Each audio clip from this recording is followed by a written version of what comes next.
Today ముఖ్య ఉద్దేశం మా లోగో లాంచ్ చెన్నై చైత్రమా అండ్ సినిమా గురించి నేను చెప్పడం కన్నా డైరెక్ట్గా చెప్తే చాలా బాగుంటుంది. అందరికీ నమస్కారం, thank you very much. Love story అండి. ఇట్ రన్స్ అరౌండ్ బెటర్ నాకన్నా సార్ చెప్తేనే బాగుంటుంది, డైరెక్టర్గా చెప్తేనే బాగుంటుంది. Thank you very much. So this is my first debut. Thanks Kamal Kalyan for this. And ఈ మూవీ గురించి నాకన్నా బాగా డైరెక్టర్ గారు చెప్పగలుగుతారు.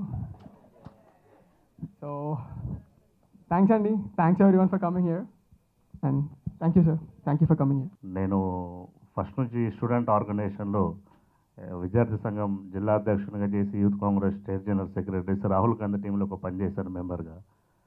నేను 15 ఇయర్స్ బిఫోర్ నేను ఒక డాన్సర్ని. మేము రెండు ఒకటి విజేత డాన్స్ అకాడమీ, ఒకటి సానా పంబల మల్లేష్ అని చెప్పేసి కొరియోగ్రాఫర్. మాది ఒక 2 టీమ్స్ ఉండేది. మేము చాలా ప్రోగ్రామ్స్కి అయినప్పుడు కమల్ మిమిక్రీ ప్రోగ్రామ్ చేస్తూ మమ్మల్ని అందరినీ నవ్విస్తుండేవాడు. 16 ఇయర్స్ నుంచి, ఎగ్జాక్ట్లీ 17 ఇయర్స్ అవుతుంది తను. అంటే ఆ ప్రోగ్రామ్ చేసుకుంటూ మమ్మల్ని నవ్వించేది తప్ప దానికి ఎప్పుడు అవకాశం రాలేదు. ప్రతిసారి కమల్ నువ్వు చేస్తే బాగుంటుంది మిమిక్రీ, ఎస్పెషల్లీ పవన్ కళ్యాణ్ వాయిస్ను, లేడీస్ వాయిస్ అంటే నాకు చాలా ఇష్టం కమల్తోని. తను లేడీస్ వాయిస్ చాలా బాగా మాట్లాడతారు, మేము అందరం సరదాగా ఆట పట్టించేవాళ్ళం. అలా అప్పుడు ఎంతో ప్రతి ఒక్కరు ఆర్థిక పరిస్థితులు అందరికీ ఉంటాయి. పేదరికం అనేది ఎప్పటికీ ప్రతిభకు అడ్డు అనేది కాదు. తనని ఖచ్చితంగా ఏదో ఒక రోజు స్క్రీన్ మీద చూడాలి, నువ్వు ఖచ్చితంగా హైదరాబాద్ వెళ్ళు కమల్, నీకు ఏదన్నా అంటే మేమందరం ఉన్నాము, ఫ్రెండ్స్ అందరం ఉన్నాం. నువ్వు అమ్మ కష్టపడి ఈరోజు నీ ప్రతిభను ఏ రోజు కూడా అమ్మ నీకు అడ్డు చెప్పలేదు. ఎన్ని కష్టాలు వచ్చినా నిన్ను కడుపులోనే పెట్టుకుంటూ చూసుకుంటుంది, నీకు ఆశీర్వాదం ఉంటుంది అమ్మది. అలాగే మేమందరం ఫ్రెండ్స్ అందరం ఉన్నామని చెప్పేసి చిన్న అంటే సహాయం అనేది చేసి చెప్పుకోకూడదు. మేమందరం ఎంకరేజ్మెంట్ ఇచ్చాం, ప్రతి ఒక్కరికి కావాల్సింది ప్రోత్సాహం.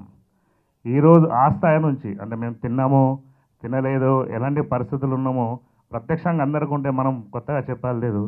అలాంటి పరిస్థితులలో ఎక్కడో బెల్లంపల్లి మారుమూల ప్రాంతం నుంచి ఒక్కడే సింగిల్గా వచ్చి ఈరోజు నాకు ఇలా మాట్లాడడానికి అవకాశం ఇస్తున్నట్టు నేను ఫస్ట్ గర్వపడుతున్నా.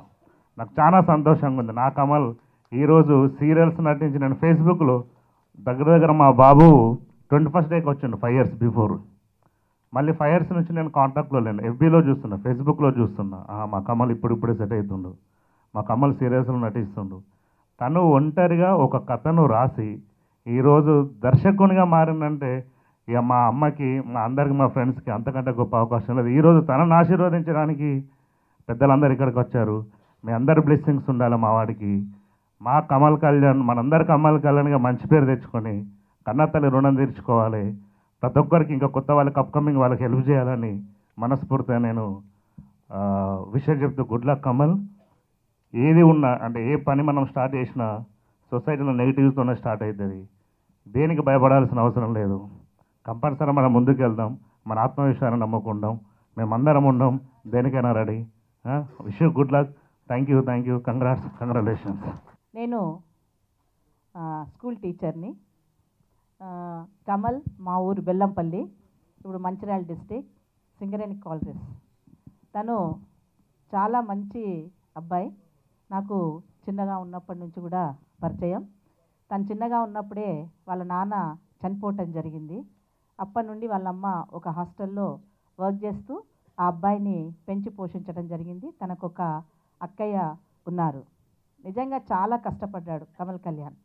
కొన్ని హేళనకు అంటే జనరల్గా మన దగ్గర ఒకరు ఎదుగుతూ ఉంటే దాన్ని హేళన చేస్తుంటారనమాట. ప్రోత్సహించే వాళ్ళు చాలా తక్కువ ఉంటారు, కిందికి లాగే వాళ్ళు చాలా ఎక్కువ ఉంటారు. కానీ పాపం తను ఎప్పుడు కూడా తన యొక్క బాధని నా దగ్గర వ్యక్తం చేస్తూ ఉండేవాడు అనమాట. మిమిక్రీ చాలా బాగా అక్కడ లయన్స్ క్లబ్ ప్రోగ్రామ్స్ కానివ్వండి, స్కూల్ ప్రోగ్రామ్స్ కానివ్వండి, ఇంకేవైనా కూడా కమల్ కళ్యాణ్ ప్రోగ్రామ్ ఉండేది అందులో. తర్వాత నేను కూడా అంటూ ఉండేదాన్ని, కష్టపడు కళ్యాణ్, ఎప్పుడైనా నీకు మంచి భవిష్యత్తు ఉంటుంది, బాధపడొద్దు, కష్టాలు అనేటివి మనకే వస్తూ ఉంటాయి, కాబట్టి వాటిని కొంత భరిస్తూ కొంతకాలం వెయిట్ చేసినట్టయితే తప్పకుండా నీకు మంచి రోజు వస్తుంది అని అనటం జరిగింది. తను ఎప్పుడూ నాకు కంటిన్యూ కలుస్తూ ఉంటాడు, ప్రోగ్రామ్స్ అక్కడున్నాయి ఇక్కడున్నాయి అని. ఈ మధ్యలో కనిపించట్లేదు, ఏంటి కమల్ కళ్యాణ్ కనిపించట్లేదు ఈ మధ్యలో అని అనుకుంటుండగా ఫేస్బుక్లో దర్శనం ఇస్తున్నాడు అప్పుడప్పుడు. అయితే చాలా సంతోషంగా ఉంది. అంటే కమల్ డైరెక్టర్ అవటం రియల్లీ సో గ్రేట్. నేను ఆయనకు ఒక టీచర్గా నేను చాలా గర్వంగా ఫీల్ అవుతున్నాను. అదేవిధంగా నిజంగా ఆ అబ్బాయి ఇంత స్టేజ్కి వస్తారని ఎవరు ఊహించారు. తను ఒక ఛాలెంజింగ్గా తీసుకున్నారు. మేడం మీరు చూస్తూ ఉండండి, ఎప్పుడో ఒక రోజు నేను ఒక పెద్ద స్థాయికి పోయి ఇప్పుడు నాకంటే ఎక్కువ స్థాయిలో ఉన్నట్టు ఎవరైతే ఫీల్ అవుతున్నారో వాళ్ళొక గుణపాఠం లాగా నేను ఎదుగుతాను మేడం అంటే మేము ఎప్పుడు కూడా అతనికి ఆశీర్వచనాలు ఇచ్చేది. తప్పకుండా కమల్ ఎదిగి నువ్వు ఉన్నత శిఖరాలు అధిరోహించాలి, నీకు మేము వెంట ఎప్పుడు మేము ఉంటాము అని. ఆ అబ్బాయికి కళ్ళల్లో నీళ్ళు వచ్చినాయంటే రియల్లీ తను ఎంత కష్టపడి ఈ రోజు ఇక్కడికి వచ్చాడు. ఈ మూవీ నేమ్ ఎందుకు పెట్టారు అనే ఎక్స్ప్లెనేషన్ ఇచ్చారు డైరెక్టర్ గారు. అవసరం అండి, ఇప్పుడు దాకా ఇన్ని ఫిల్మ్స్ చేశాను కానీ అంటే ఒక మూవీ నేమ్కి ఇంత ఎక్స్ప్లెనేషన్ ఇవ్వచ్చా, ఇంత ఉంటుందా అనేది ఇతను నేను కలిసాకే నాకు అర్థమైంది. నాట్ ఓన్లీ ఫిలిం, ఇందులో ఉన్న ప్రతి క్యారెక్టర్ కూడా ఎంత బాగా ఆయన డిస్క్రైబ్ చేశారు అంటే ఒక్కసారి మూవీ అయిన తర్వాత మీరే అంటారు yes he is the right person. ఆ మూవీ నేమ్ ఎందుకు పెట్టారు, అసలు క్యారెక్టర్స్ ఎందుకు, అన్నీ అంటే ప్రతి ఒక్క క్యారెక్టర్కి ఇంపార్టెన్స్ ఉంటుంది. సో నేను చాలా చాలా హ్యాపీ ఉన్నా because I'm in to this film, ఇందులో ఒక పార్ట్గా ఉన్నాను అని. Thank you so much Kalyan గారు. అంటే ఆయనే స్టోరీ రాశారు, ఆయనే డైరెక్ట్ చేస్తున్నారు, ఆయనే ప్రొడ్యూస్ చేస్తున్నారు and he even acted in a film. So he is an allrounder basically and very happy. అలాంటి వాళ్ళతో వర్క్ చేయడం చాలా తక్కువ మందికి వస్తుంది అలాంటి opportunity. Thank you so much and Kandukuri garu and మీరు కూడా thank you so much for coming here and giving your blesses. So that's it. Thank you so much, మీరందరూ కూడా వచ్చారు. Thank you so much Kalyan garu. Thank you so much for choosing మీ. అసలు first చెప్పాలంటే నాకు story చెప్పినప్పుడు నేను చేయగలనా లేదా అనుకున్నా, బట్ కళ్యాణ్ గారు ఎలా నరేట్ చేశారంటే ప్రతి character the way he elevated was very fab. First అక్కడ పడిపోయాను అనమాట. ఓ ఇంత బాగా ఒక క్యారెక్టర్ కోసం ఇంతలా చెప్పగలుగుతున్నారంటే దాని స్క్రీన్ మీద ఇంకా బాగా చూపించగలరు. అక్కడే నాకు మీ మీద నమ్మకం వచ్చేసింది sir. Thank you so much for choosing me and making me a part of this film. And ఇక్కడికి వచ్చిన ప్రతి ఒక్కరికి పేరు పేరున చాలా థ్యాంక్స్. మీ బ్లెస్సింగ్స్ మాకు చాలా ఇంపార్టెంట్. అండ్ ఇది నా ఫస్ట్ ఫిలిం అండి అండ్ చూద్దాం మెనీ మోర్ మీతో చేయాలని చెప్పేసి నేను అనుకుంటున్నా. And thank you so much for coming sir. Thank you. పెళ్లి చూపులు సినిమా గురించి ఈరోజు ఇండస్ట్రీ అంతా ఎంత గొప్పగా మాట్లాడుకుంటుందో అలాగే చూసిన ప్రతి ఒక్క ప్రేక్షకులు కూడా మాట్లాడుతున్నారు. Sir thank you very much sir. Sir మీరు చాలా సినిమాలు చేశారు, చాలామందికి కొత్తగా ఒక జీవితాన్ని మీరు ఇచ్చారు. సో చాలామంది మా హీరోస్ కానీ హీరోయిన్స్ కానీ చెప్పారు మీరు స్టోరీ కళ్యాణ్ గారికి చెప్తారు అని. సార్ ఇక్కడ ఒక్కటే ఒక లైన్ చెప్తానండి మీకు. లైన్ ఏంటంటే మనము టీ స్టాల్ దగ్గర తాగిన ఒక అల్లం చాయ్ కాఫీ డేలో దొరకమంటే దొరకదు. కాఫీ డేలో కాఫీకి అలవాటు పడిన వ్యక్తి బయటకు వచ్చి తాగమంటే తాగలేడు. ఇక్కడ కంటెంట్ ఒకటేనండి. చెన్నై చైత్రమ్మ ఏంటి అంటే మీరు ఎక్కడో చూసిందని ఇక్కడ కోరకండి, ఇక్కడ చూసిందని అక్కడ కావాలనుకోకండి. మీ దగ్గర ఉన్న దాంతోనే మీరు జర్నీ చేయండి, మీ లైఫ్ కొత్తగా ఉంటుంది. ఇదేనండి, ఇదే, అందులో ఏమీ లేదండి. నేను ప్రసాద్ ల్యాబ్లో ఉన్నానండి ఇప్పుడు ప్రజెంట్. వేరే ల్యాబ్కి వెళ్ళి నాకు ప్రసాద్ ల్యాబ్ లొకేషన్ కావాలబ్బా అంటే అక్కడ ఉండదు. బట్ నేను అక్కడ ప్రసాద్ ల్యాబ్ లాగా ఫీల్ అవుతే ఐఎమ్ వెరీ హ్యాపీ. సో నేను ఇంకో విషయం, ముఖ్య విషయం చెప్పాలి. ఏంటి అంటే సినిమా పక్కా ప్లాన్గా నా ఫ్రెండ్స్ అందరు కలిసి మంచి సినిమాని ప్లాన్ చేస్తున్నారు. సో దీనికి ప్రొడ్యూసర్ బాధ్యతలు నేనే చూసుకుంటున్నాను. సినిమాకి స్టార్టింగ్ నుండి మొదలు పెడితే ఎండింగ్ వరకు ప్రతి ఒక్కటి కూడా నా ఫ్రెండ్స్ సర్కిల్లో ఉన్న వాళ్ళందరూ నన్ను ముందుకు నడిపిస్తున్నారు. సో చాలా గొప్పగా, చాలా అందంగా, చాలా చాలా అద్భుతంగా నా తల్లిని నేను పక్కన కూర్చోబెట్టుకొని అదుగోనమ్మా నీ కొడుకు సినిమా అంటే తను ఎక్కడ తల దించకుండా, ఎక్కడ బూతు మాటలు వినకుండా, ఎక్కడ స్పైసీగా మాటలు వినకూడకుండా ఏం తీసావురా అనే ఒక కాంప్లిమెంట్ నాకు వస్తుంది. అలాగే ఉంటుంది సినిమా కూడా. Thank you sir, thank you very much.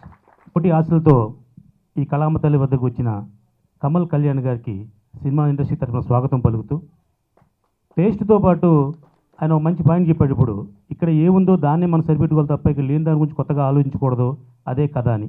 అది ఒక మంచి కథ అది. అలాగే సినిమాని ఫుల్ వెజిటేరియన్ సినిమా అన్నారు. అంటే స్పైసీగా కాదు, ప్రతి తల్లిదండ్రి అందరూ చూసి శభాష్ అనిపించిన సినిమా అన్నారు. అంటే కథ మొత్తం ఆయన 2 ముక్కలు చెప్పారు. చాలా మంచి తెలివైన డైరెక్టరు. ఇంకో విషయం ఏంటంటే ఒక సినిమా సక్సెస్కి, ఫ్లాప్కి నిర్మాతకి, దర్శకుడికి మంచి అవగాహన ఉండాలి. కానీ 2 ఆయనే కాబట్టి డెఫినెట్గా ఆ సినిమాని సక్సెస్ఫుల్గా తీస్తారు, సక్సెస్ఫుల్గా రిలీజ్ చేయడానికి ముందుకు వస్తారు. ఏ క్వాలిఫికేషన్స్ ఒక సినిమా విజయానికి మెట్టి ఎదగడానికి కావాలో అవన్నీ కూడా మన కమల్ కళ్యాణ్లో ఉన్నాయి. ఇకపోతే టైటిల్ చెన్నై చైత్రమ, చెన్నై ఎక్స్ప్రెస్ అంతా హిట్ అయ్యి అతనికి మంచి భవిష్యత్తు వచ్చి ఫ్యూచర్లో మరిన్ని సినిమాలు తీయాలని మనస్ఫూర్తిగా కోరుకుంటున్నాను. ఇంకోటి ఏంటంటే మా రాజ్ కందుకూరి గారు ఒక పెళ్లి చూపులనే ఒక సినిమాని తీసి 100 మంది నిర్మాతల్ని దర్శకుల్ని ఇన్స్పైర్ చేసి ఇండస్ట్రీని వదిలేశారు ఆయన. ఒక్క సినిమాతో ఎవరు చూసినా నేను పెళ్లి చూపులాంటి సినిమా తీస్తున్నాను, పెళ్లి చూపులాంటి సినిమా తీస్తున్నాను అంటున్నారు. ఈయన వల్ల ఇండస్ట్రీకి 100 సినిమాలు పెరిగినాయి, 100 మంది కొత్త దర్శకులు, కొత్త నటీనటులు కొడుతున్నారు. అందుకని మా రాజ్ కందుకూరి గారికి మరొకసారి అభినందన తెలియజేస్తూ, ఒక సినిమా సక్సెస్తో ఇండస్ట్రీ ఎక్కడికి వెళ్ళిందో మనం చూపించవచ్చండి. మన ఈ మధ్య 4-5 వరుసగా 10 సినిమాలు ఫ్లాప్ అయితే ఇండస్ట్రీలో థియేటర్లు దొరకట్లేదు, సినిమాలు రిలీజ్ అవ్వట్లేదు అని అందరూ చాలా బాధగా ఉన్నారు. కానీ ఒక పెళ్లి చూపుల సినిమాతో మళ్ళీ అందరూ ఏది మంది పెళ్లి చూపులు కాకూడదు, మంద కూడా అలాంటి కదే, మనం కూడా అలాగే తీసాం అని అనుకుని అట్లీస్ట్ ఒక పాజిటివ్ సెన్స్తో ముందుకెళ్తున్నారు. చిన్న సినిమాలు బతికితేనే ఇండస్ట్రీ బతుకుద్దని నమ్మే ఏకైక వ్యక్తిని నేను. చిన్న సినిమా ఉంటేనే 100 మంది కార్మికులు బతుకుతారు. పెద్ద సినిమాలు 20% ఉంటాయి, 80% చిన్న సినిమాలు ఉంటాయి. కాబట్టి చిన్న సినిమా బతకాలి. ఇక ఇండస్ట్రీ వచ్చే కొత్త నిర్మాతలకి, కొత్త దర్శకులకి మన కమల్ కళ్యాణ్ లాగా ఒక అవగాహనతో ఇప్పుడు అన్నాడు పక్కా ప్లాన్ చేసుకున్నామని, అట్లీస్ట్ ఒక 10% ఫెయిల్ అవ్వచ్చు తప్ప ఇంకా అంతమంది ఎక్కువ ఫెయిల్ అవడానికి అవకాశం ఉంటుంది. ఏదైనా అప్సెట్ ఉంటుంది, ఏదైనా ఒక 10% మనకి ఇబ్బంది ఉంటుంది. కానీ ఒక అంత పక్కాగా ప్లాన్ చేసుకున్నప్పుడు ఒక 10% వేరియేషన్ ఉంటుంది, ఒక బడ్జెట్లో కానీ లేకపోతే ఒక షూటింగ్లో కానీ. ఏదేమైనా తెలివైన వాడు ముందు గ్రహిస్తాడు, తెలివి తక్కువ వాడు తర్వాత గ్రహిస్తాడు అన్నట్టు ముందుగా ఆయన అన్నీ తెలుసుకుని ఇండస్ట్రీకి వచ్చారు కాబట్టి డెఫినెట్గా ఆయన సక్సెస్ రావాలి. అలా మళ్ళీ సినిమాలు రావాలి.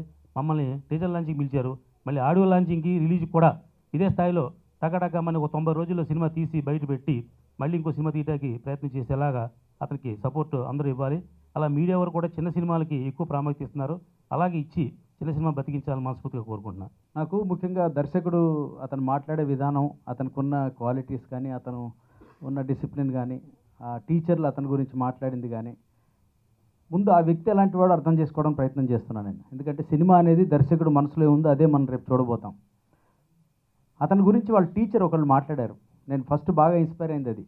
అలాగే అతను మా అమ్మని పైకి తీసుకొస్తాను స్టేజ్ మీదకి, ఆవిడతో చేయిస్తానన్నారు. అది one of the best things that ever happened ఈ మధ్యకాలంలో. తల్లిని, తన చుట్టూ పెరిగిన సమాజాన్ని గౌరవించేవాడు ఖచ్చితంగా మంచి థాట్స్ తోటే ఉంటాడు. ఇంకోటి ఇంకో మంచి మాట చెప్పాడు అతను. సినిమా అనేది సెకండరీ, సినిమా కథ ఎలా ఎంచుకున్నాడు అవన్నీ సెకండరీ. ఎక్కడ అశ్లీలం ఉండదు, ఎక్కడ ఎటువంటి చెడు చూపించను అన్నాడు. అందరూ కలిసి చూసేలాంటి సినిమాలు తీయండి, ఇలాంటి థాట్, ఇలాంటి యువకులు నాకు కావాలి. ఇప్పుడు సినిమా అనేది మన ఇంట్లో మన సిస్టర్స్ తోటి, అమ్మ, పిన్ని, నాన్న అందరితో కలిసి సిస్టర్స్తో చూసే సినిమాని ఎక్కడ ఇబ్బంది కలగకుండా తీయండి. చక్కటి హాస్యం తీసుకోండి. మన సమాజంలో దానికి ఉండేటువంటి ప్రతి చిన్న కామిక్ ఈవెంట్ని అది సినిమాలో చూపించండి, దానికి వేరే కామెడీ ట్రాక్ రాసుకోకుండా. అవి పండుతాయి. ఇప్పుడు అందరూ పెళ్లి చూపులు లాంటి సినిమా అంటున్నారు. పెళ్లి చూపులప్పుడు ఒరిజినల్గా అది ఎవరికి తెలియదు ఆ సినిమా వచ్చేదాకా. నేను 1 వీక్లో 10 డేస్లో రిలీజ్ ఉంది అన్నప్పుడు కూడా ఒక డిస్ట్రిబ్యూటర్ దగ్గరికి సినిమా నువ్వు రిలీజ్ చేస్తావంటే, ఇలాంటి సినిమాలు తీయక రాజు, నా గుడ్ ఫ్రెండ్ నువ్వు, కానీ ఇది ఆడదు, మొత్తం డబ్బులు పోతాయి, పైసలు అన్నారు. కానీ అదే 40 కోట్లు కలెక్ట్ చేసింది. అంటే అదేంటంటే సినిమాలో కంటెంట్ ఇంపార్టెంట్. ఎంత పెద్ద హీరోలు ఉన్నారు, మీ స్విట్జర్లాండ్లో షూట్ చేశారా, లేకపోతే ఎవరెవరిని పెట్టారు, ఎన్ని లొకేషన్లు చేశారు, అది కాదు లెక్క. పాయింట్ మంచిది, జనాలకి హత్తుకునేలా ఉందా లేదా అని, అవి ఇంపార్టెంట్ అన్నట్టు. తను డెఫినెట్లీ నమ్మకం ఉంది ఈ డైరెక్టర్ మీద, నాకు కళ్యాణ్ మీద.